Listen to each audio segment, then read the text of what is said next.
गांव की बहू। क्या सावित्री, मैंने सुना है कि मालती की बहू ने अपने सास ससुर को घर से निकाल दिया है। अब क्या कहूँ, आजकल की बहुओं का कोई भरोसा नहीं है, कब क्या कर दें। मालती की बहू को देखकर कौन कह सकता था कि वो ऐसी निकलेगी। तू सही कहती है। आजकल की बहुओं को देख मुझे तो बड़ा डर लगता है। कहीं मेरी बहू भी ऐसी निकल गई तो। नहीं नहीं, मैं तो गांव की सीधी सादी लड़की से अपने बेटे की शादी करवाऊंगी। इस तरह एक दिन गायत्री अपने बेटे की शादी गांव में रहने वाली मीना नाम की लड़की से करवा देती है। ये लीजिए माँ जी, आपके लिए गर्मा गर्म नाश्ता और चाय। अरे वाह बहू, सच कह रही हूँ, जब से तू इस घर में आई है मुझे तो बड़ा आराम है। तेरे जैसी बहू तो किस्मत वालों को मिलती है।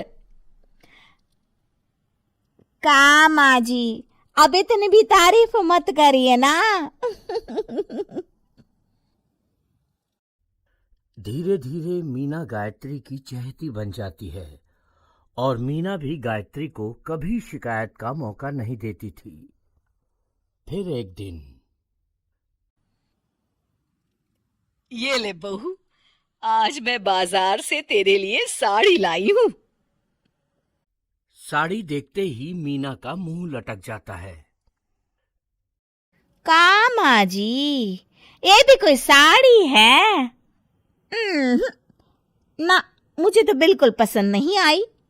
अरे लाना ही था तो कोई अच्छी महंगी वाली साड़ी ले आती मेरे लिए। आप तो ये सस्ती साड़ी उठा लाई।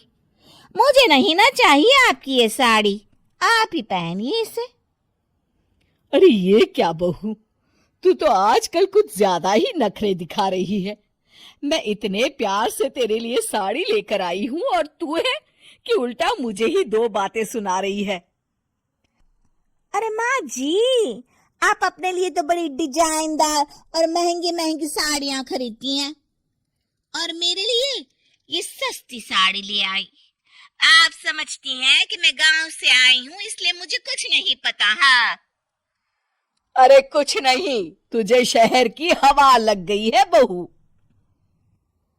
इस तरह दोनों सास बहू में रोज किसी न किसी बात पर लड़ाइयां शुरू हो जाती थी। एक दिन गायत्री अपनी कुछ सहेलियों को अपने घर चाय पर बुलाती है। अरे बहू, मेरी सहेलियों के लिए बढ़िया चाय नाश्ता तो बना दे। अरे माँ जी, अभी ना मेरे पास बिल्कुल भी समय नहीं है। मुझे ब्यूटी पार्लर जाना है। चाय नाश्ता आप ही बना लीजिए। हाँ, तू कब से ब्यूटी पार्लर जाने लगी है? शहर आए 2 दिन नहीं हुए और देखो महारानी के नखरे शुरू हो गए। बस भी करिए माँ जी, आपसे बहस करने के लिए मेरे पास ना बिल्कुल टाइम नहीं है।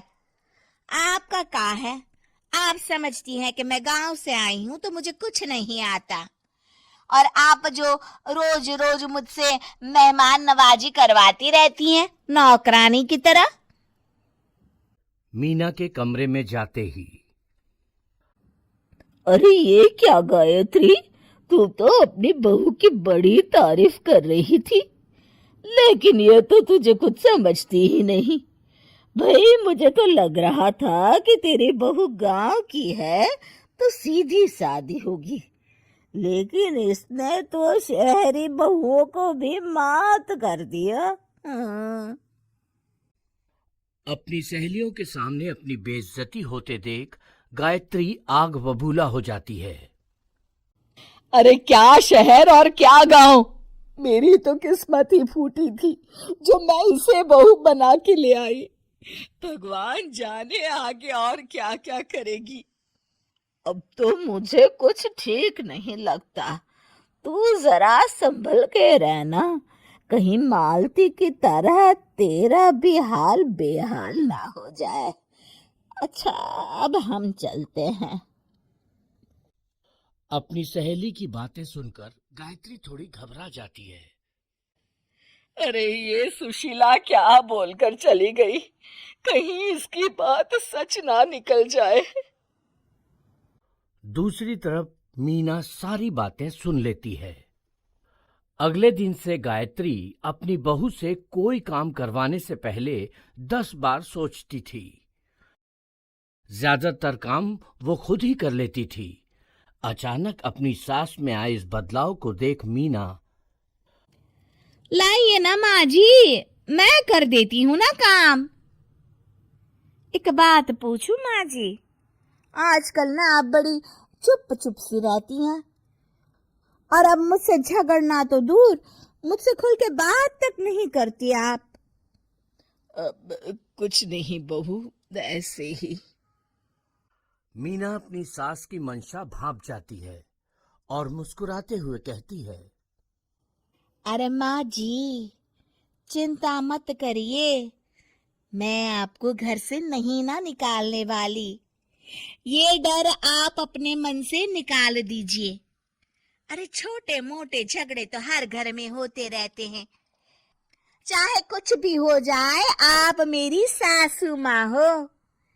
मैं तो जिंदगी भर आपकी सेवा करूंगी माँ जी। अपनी बहू की बातें सुन गायत्री को एक प्रकार का संतोष होता है और उसकी सारी चिंताएं दूर हो जाती है।